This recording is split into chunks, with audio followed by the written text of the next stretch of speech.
let's chat some strategy. All right.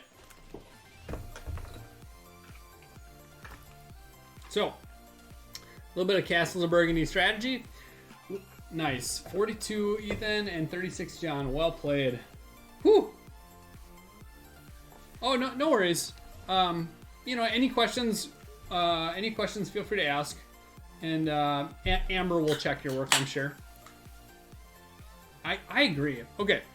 A little bit of strategy here. So, picking a castle, I think, is a little bit of strategy from the start. Because it gets you an ability right away.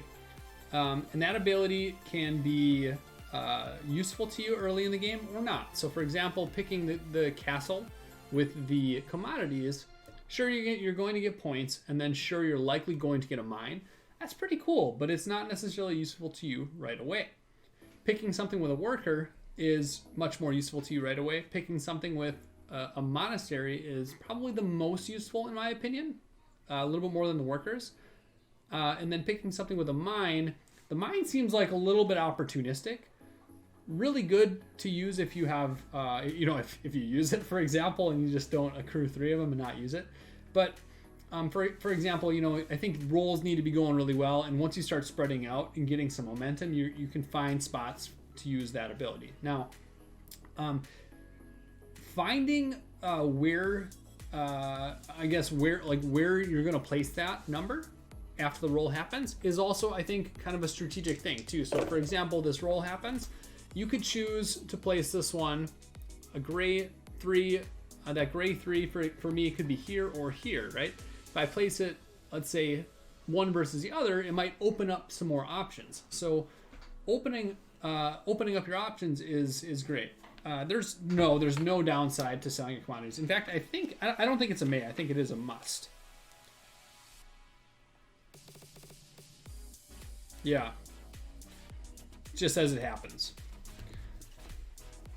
The commodity selling just happens. Okay, so where you're placing the number is really important to make sure that is placed into a hex that opens up more flexibility for you. If you place it into a hex kind of into a corner where you've already put a bunch of numbers, you're not opening up more runway for you. So I think that's super important too. The castles, I think, are kind of an interesting little bit of strategy in the middle of the game, because castles will, for sure, they unlock a special power, which is great, but you want to surround the castles with as many different numbers as you can, because surrounding a castle with different numbers gives you more of a likelihood that when that green comes up, you will be able to mark off the castle. Let's see, pushing for completion. So there's kind of an interesting thing going on here. If you look, there's a lot more orange on this map, on my map A, versus some of the other colors. So 1, 2, 3, 4, 5, 6, 7, 8, 9, versus like 4 ores, right? Or 4 mines. So 9 versus 4, you're much more likely to fill up the mines early. However, those are kind of scattered on the map as well, so they're pretty far away from each other. The most clustered color on the map is probably that purple, and that's kind of an interesting thing to look at when you're looking at the map. You're like, what color am I going to go for? But then a little bit of it is reading the table too.